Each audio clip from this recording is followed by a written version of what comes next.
동감. 버지니아 울프.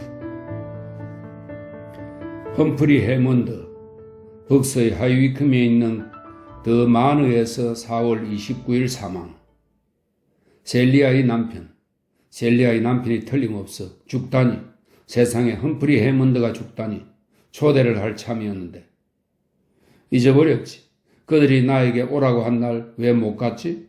그날 모차르트의 음악회가 있었어. 그래서 그것 때문에 미루었지. 여기서 같이 저녁을 먹은 날 밤 그는 거의 말을 하지 않았어. 노란색 안락의자에 앉아 날 마주보고 있었지. 그 사람은 가구를 좋아한다고 말했어. 무슨 뜻이었을까? 왜 그 사람한테 설명해보라는 말을 하지 않았을까? 왜 내가 그 사람이 했을 수도 있는 말을 하지 못한 채 가게 했을까? 왜 그 사람은 2층 버스에 대해 이야기하고 있던 우리를 두고 그렇게 오랫동안 혼자 말없이 앉아 있었을까? 지금 얼마나 분명히 그 사람의 모습이 떠오르는지, 그의 수줍음, 아니면 말로 할 수 없었던 어떤 의미에 대한 자신의 느낌이, 가구를 좋아한다는 말을 했을 때 스스로 말을 중단하도록 만들지 않았나 하는 생각을 혼자 해본다. 이제는 절대 알아낼 수 없는 일이 되었다. 이제 분홍색 뺨은 창백하고 젊은이의 결의와 도전을 담고 있던 눈은 감겨있다. 아직은 눈꺼풀 아래 도전을 지닌 채 남자로, 굽히지 않은 뻣뻣함으로 그는 지금 침대에 누워있다. 그래서 나는 기울어 있는 흰색 침대를 본다. 창문은 열려있고 새는 지저귀고 어떤 죽음에 대한 용인도 없다. 눈물도 없고 감정도 없이 백합 한 다발이 침대보와 접힌 곳에 흩어져 있다. 아마 그의 어머니 것인지 아니면 셀리아의 것인지. 셀리아, 그래. 나는 그녀를 본다. 그러고는 보지 못한다. 내가 상상을 해볼 수 없는 순간이 있다. 다른 사람의 삶에는 항상 우리를 제외시키는 순간이 있기 마련이다. 그 순간에 대한 것은 그 이후의 결과에 의해 알 수 있을 뿐이다. 나는 그녀를 따라 그가 있는 문 쪽으로 간다.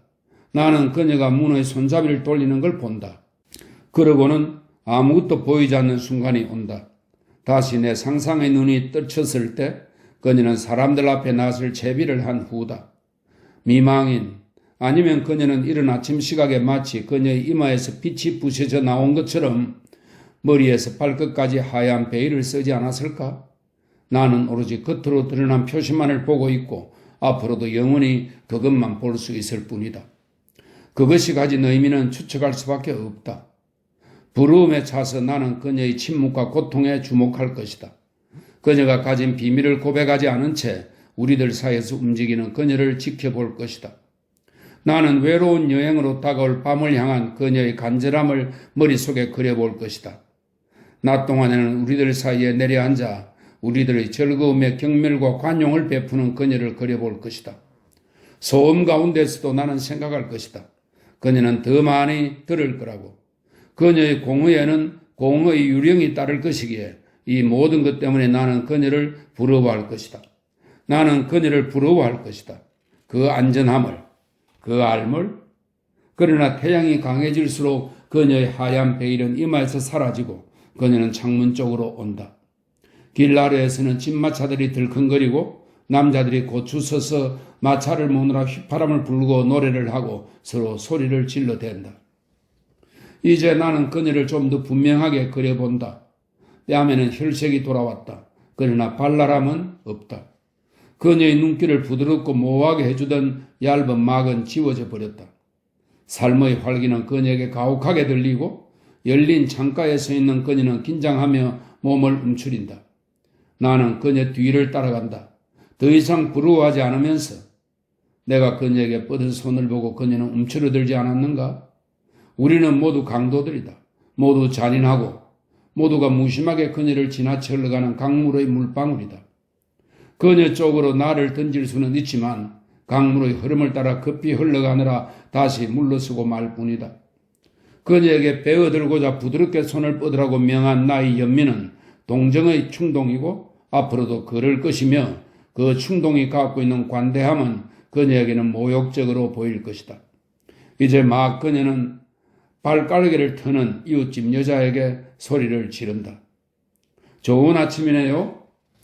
그 여자는 놀라 그녀를 쳐다보고 고개를 끄덕이고는 급히 집 안으로 들어간다. 그녀는 불그스름한 담장에 뻗어있는 과일꽃을 응시하며 머리를 손에 의지한다. 눈물이 흘러내린다. 손가락 마디로 눈가를 훔친다. 24살? 많아야 25일 거다. 누군가가 그녀에게 청할 수 있을까? 하루 나를 잡아 언덕을 같이 걷자고? 큰 길에 장화시는 발을 힘차게 내디디며 우리는 길을 떠난다. 울타리를 넘고 들판을 가로질러 숲으로 들어간다. 그녀는 아내모네 앞에 털썩 주저앉아 흠프리를 위해 꽃을 꺾는다. 스스로를 억제하며 저녁 되면 더 생생해질 거라는 말을 할 것이다. 우리는 앉아서 기묘하게 갈라진 찔레가지가 만든 아치를 통해 우리 아래 삼각으로 펼쳐진 황록색 들판을 본다. 뭘 믿으세요? 그녀가 갑자기 묻는다. 내 생각에 꽃대를 빨면서. 아무것도 안 믿어요. 아무것도. 나는 내 의도와는 다르게 급하게 충동적으로 대답한다. 그녀는 이마살을 찌푸리며 꽃을 던지고는 벌떡 일어난다. 그녀는 한두 야드를 성큼성큼 걷다가 나지막한 나뭇가지 옆에서 격렬하게 몸을 돌리고는 나뭇가지가 겹친 곳에 있는 집 앞 둥지를 본다. 알이 5개나 있어요. 그녀가 소리친다. 어머나 재밌으라. 나도 급하게 대받는다. 그러나 이 모든 것은 상상일 뿐이다. 나는 그녀와 같이 방에 있지도 않고 숲으로 간 일도 없다.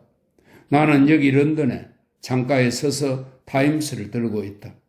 그러나 죽음이 어떻게 모든 것을 바꾸어 놓는가? 일식이 그런 것처럼 그 어둠이 지나는 동안 색채는 사라지고 나무들도 종이장처럼 낯빛으로 보인다. 차가운 산들바람이 느껴지고 자동차의 소음은 멀리서 들리는 것 같다. 그리고는 잠시 후에 거리는 메워지고 소리도 뒤섞인다. 그리고 내가 아직도 창백한 나무들을 보노라면 나무는 이제 파수꾼이 되고 안내자가 된다. 하늘은 부드러운 배경을 만들어준다. 하늘은 새벽빛 속 산 정상 저 위로 치솟은 듯 모든 것을 멀어 보이게 한다. 죽음이 그렇게 만든 것이다. 죽음은 나무잎 뒤에, 집들 뒤에, 그리고 흔들리며 올라가는 연기 뒤에 있다. 죽음은 그것들이 어떤 생명의 거칠에도 취하기 전의 평정 속에 정지되어 있게 한다. 그런 식으로 나는 급행열차를 타고 언덕과 들판을 보았고 낯설던 남자가 우리가 지나가는 모습을 울타리 너머로 올려다보는 것을 보았고 길게 자란 풀밭 위에 누워있는 연인들이 내가 그들을 거칠애 없이 바라보는 동안 그들 역시 거칠애 없이 나를 바라보는 것을 보았다. 이렇게 해서 짐이 떨어져 나가고 장애가 제거되었다. 나의 친구들은 자유롭게 이 좋은 대기 속에서 지평선을 가로질러 어둠 속으로 갔다. 모두가 좋은 것만을 바라면서 부드럽게 나를 밀어내고 세상 끝으로 걸어나가 폭풍우가 될지 평온함이 될지 알 수 없는 곳으로 그들을 데려갈 기다리고 있는 배에 올라탔다. 내 눈이 그들의 뒤를 쫓을 수가 없다. 그러나 한 사람 한 사람씩 작별의 키스와 전보다 더 다정한 웃음을 남기고 나를 지나쳐 영원한 항해를 떠났다. 마치 우리가 사는 동안 그들의 갈 길이 늘 그랬다는 듯이 질서정연하게 무리 지어 물가로 내려갔다. 이제 처음부터 정해졌던 우리의 갈 길이 분명해진다. 애돌기도 하고 엇갈리기도 하며 바퀴 소리, 외침 소리, 때로는 높게 때로는 낮게 조화를 이루며 여기 정겨운 하늘과 엄숙한 큰 단풍나무 아래까지 같이 달려온 우리들의 갈 길이.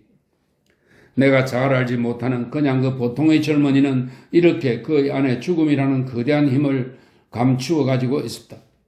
그는 살기를 멈춤으로써 경계를 없애고 분리된 개체들을 융합시켰다. 밖에서는 새소리가 들리고 창문이 열린 그 방에서 그는 조용히 물러났다. 그의 목소리는 아무것도 아니었으나 그의 침묵은 시몬하다. 그는 그의 삶을 우리가 밟고 지나가도록 외투처럼 깔아놓았다. 그는 우리를 어디로 데려갈까? 우리는 가장자리까지 가서 밖을 내다본다. 그러나 그는 우리가 닿지 않는 곳으로 가버렸다. 그는 저 멀리 하늘 속으로 사라졌다. 우리에게는 하늘의 초록과 푸른 부드러움이 그대로 남아있다. 그러나 투명한 세계 속에 그는 아무것도 가지지 못할 것이다. 그는 가장자리, 바로 그 경계에 웅숭거리고 있는 우리에게서 등을 돌렸다. 그는 새벽빛을 가르며 사라진다. 그는 갔다. 이제 우리는 돌아가야 한다. 큰 단풍나무는 선체로 대기의 심년에 빛의 비늘을 떨어내며 잎을 흔든다. 단풍잎 사이로 해는 곧장 풀밭까지 빛을 쏟는다. 흙에서는 제라늄이 붉게 자란다. 외마디 외침이 내 왼쪽에서 시작되고 또 하나 급작스럽고 토막난 외침이 오른쪽에서 들린다. 바퀴들이 엇갈리며 부딪힌다. 마차들이 충돌해 뒤엉켜 있다. 시계가 분명히 12번을 쳐 정오임을 확실히 알린다. 나는 돌아가야 할까? 지평선이 닫히고 산이 가라앉고 거칠고 강한 색채가 돌아오는 것을 봐야만 할까? 안 돼, 안 돼. 험프리 해먼드는 죽었어. 그 사람은 죽었어. 벌 한 마리가 방으로 들어왔다가 다시 나간다. 그 벌은 어디로 갈까? 풍경초 위에 벌 한 마리가 있다. 거기에 꿀이 없는 걸 알고 벌은 노란 계란풀로 가본다. 그러나 이 오래된 런던의 정원에서 어찌 꿀을 찾을까? 거대한 강철 배수관 위에 터널의 곡선 위에 소금 알갱이를 뿌린 것처럼 대지는 건조하다. 그러나 험프리 해먼드 죽다니. 신문에서 다시 한번 그 이름을 보아야지. 내 친구들한테로 돌아와야지. 너무 일찍 그들을 저버리지 말아야지. 그 사람은 사흘 전 화요일에 이틀을 앓다가 갑자기 죽었다. 그러고는 끝났다. 죽음의 대단한 작업이 끝나버렸다. 이미 그 사람 위에 흙이 덮였을지도 모른다. 그리고 사람들은 이제 조금 다르게 일을 처리할 것이다. 비록 아직 소식을 듣지 못한 이들은 그에게 편지를 보낼 것이다. 그러나 현관 탁자 위의 봉투들은 이미 날짜가 지난 것처럼 보인다. 그가 죽은 지 몇 주가, 몇 년이 지난 것 같다. 그를 생각해 보면 그에 대해 아는 게 하나도 없고 가구를 좋아한다는 그의 말도 아무런 의미가 전해지지 않는다. 그런데도 그는 죽었다. 그가 할 수 있는 그 어떤 것도 나에게는 아무런 느낌을 주지 않는다. 끔찍해, 끔찍해. 그렇게 무심하다니.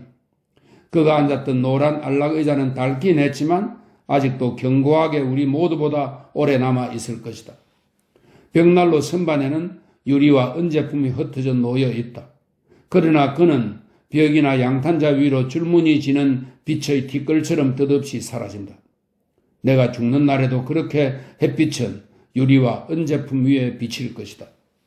햇빛은 앞으로도 수백만 년 동안 줄무늬져 비칠 것이다. 넓은 노란색의 통로, 이 집과 이 도시를 넘어 무한한 거리를 지나고 태양 아래 무한의 주름으로 평탄하게 뻗은 바다만이 남아있을 저 먼 곳을 지나 험프리 해먼드. 험프리 해먼드가 누구였나? 이제 그 이름은 바다 조개처럼 매끈하기도 하고 파도치기도 하는 이상한 울림이다. 대단한 장치, 우편물, 이 작은 하얀 사각형 위에 움틀거리는 검은 자국들. 시아버님께서 오셔서 식사나 같이 시아버지 이야기를 하다니 그녀가 제정신이야? 아직도 그녀는 흰 베일을 쓰고 있고 침대는 흰색이고 기울어 있는데 백합들, 열린 창문, 여자가 창밖으로 발깔개를 틀고 이제 험프리가 사업을 맡았어요. 험프리? 죽은 사람이? 우리는 큰 집으로 옮겨갈까 생각하고 있어요. 죽은 사람의 집? 꼭 오셔서 계시다 가세요. 런던에 가야 해요. 상복을 사러. 그가 아직 살아있다고 말하지 마. 왜 당신은 나를 속였지?